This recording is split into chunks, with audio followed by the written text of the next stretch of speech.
Hello, I'm Michael Boyanchin, and I'm doing another video on the next Mike and Jerry book, which should come out early in 2023.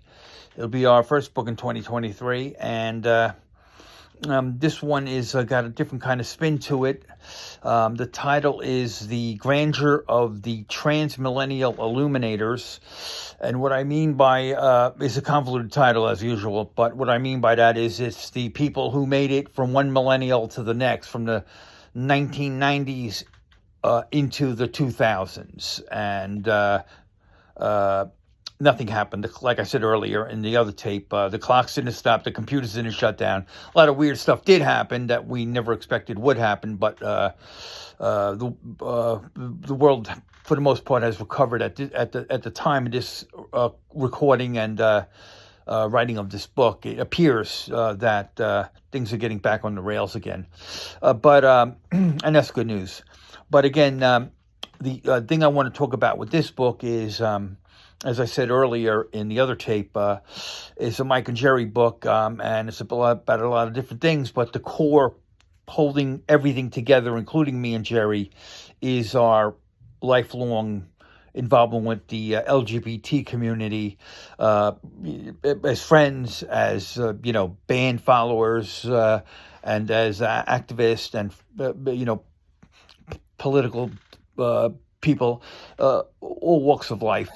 We're colleagues, and it's funny how that worked out for both of us, and then for both of us to come together for 37 years. And anyhow, the book focuses on our youth, and so I take it from high school, where, for instance, me and my friends in high school are hanging out with LGBTQ musicians, following their bands around to church dances and school dances, and then it just readily goes right through to when I meet Jerry, and the very large growing LGBTQ art community at that time, led by Keith Haring and Robert Mapplethorpe and others. And Jerry, being an artist and a Met staffer, was well involved with that. In fact, that's kind of just to get off the track here. I remember thinking about Soho in the beginning of the art scene there. It was great. You could spend a whole day and night there, going from one gallery to next, up and down stairs of these old flat iron buildings. And every little nook and cranny had a separate gallery where you can have some wine and cheese. Now it's turned into a big shopping district, but what can you do? That's life. But back then, it was a great place where artists were everywhere. In fact, the biggest owners were artists themselves, buying co-op art galleries inside these flat iron buildings. But in any case, it moves through that scene, and to the point where Jerry and I were made aware of what was going to be a major movement that we were going to get involved with in just a few years. And that's when we moved to Brooklyn, down in Cobble Hill, which is part of the Brownstone community. Brooklyn Heights, Park Slope, Cobble Hill, Carroll Gardens, all that stuff from the Moonstruck movie, which my wife Jerry loved that movie. Anyhow, and that bakery was right about 2 blocks from our house in the movie. But anyhow, we around the corner from us, about 1 or 2 blocks away, in their own Brownstone, were my brother-in-law's 2 aunts, the Nolan sisters. And they took us under their wing when we moved from Long Island suburbia to Brooklyn, the Brooklyn urban scene in the Brownstone community, and would have us over for lunch, dinner in their yard, and stuff. And they would drive us over to Prospect Park for the New York Philharmonic annual summer concert there, and make us cucumber sandwiches, which I've never had better before or since. But anyhow, they did make us aware a situation that was going on that we had not realized was going on. It sort of planted a seed in our minds, and that was one of their close friends passed away, and his partner was not protected by any laws and was left homeless because the person who passed away, they hadn't prepared any legal documents that would take care of the partner. He was not protected by the laws, where if it was a spouse, husband-wife thing at that time, prior to marriage equality being legal, there was nothing to protect you. If your partner died, the money went to his family. That was it, unless you had an array of legal documents. And they made us aware of the situation there, and it just planted that seed in our head that there was something definitely wrong there.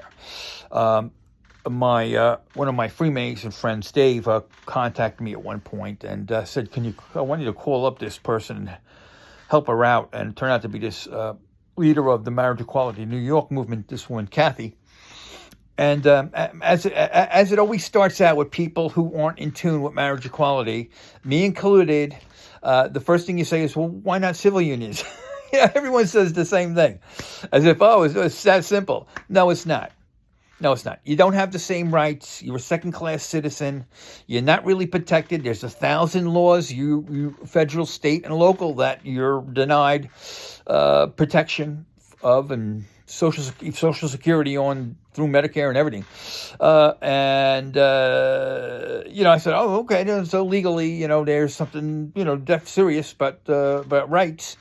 And they said they were going to the court. And I said, well, wait a minute. Why don't you wait until the new governor takes over? He's a Democrat, and he'll be putting in the high New York court more liberal judges. And they said, no. When you're in love with somebody, you don't want to wait to get married.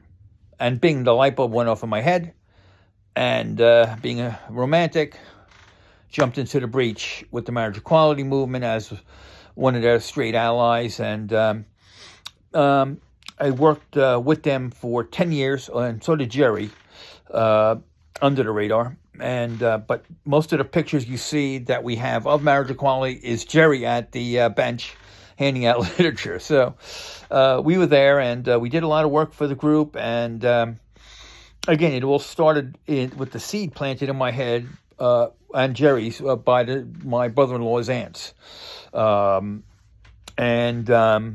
about this problem. And so I guess they invited me to tell my story of my contribution to the successful New York movement to make it legal here. And I said, well, which story do you want?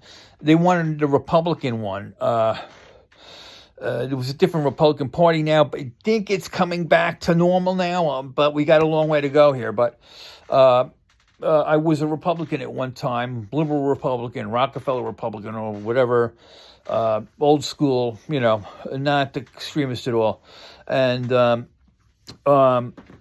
they wanted that story, how I connected the marriage equality people with the Republican leadership. And that's what my contribution is in the book about marriage equality in New York, The People's Victory. And again, I connected Kathy to a Republican leader in the Hudson Valley. And, of course, the first thing he said to her was, why not civil unions? You'll get that right away. It's always the same thing. Why not the civil unions? That's a long way gone now, though. Forget about that. It's marriage equality is here to stay, and is thanks to just a handful of Republicans crossing the aisle in the New York State Senate and being able to then vote in a close majority for the marriage equality laws. And of course, a couple years later, they had the big Supreme Court case, which was victorious, and it was led by Ted Olson, a super Republican lawyer, the leading light in the Gore v. Gore v. Bush Supreme Court case that decided the presidential election for the most part.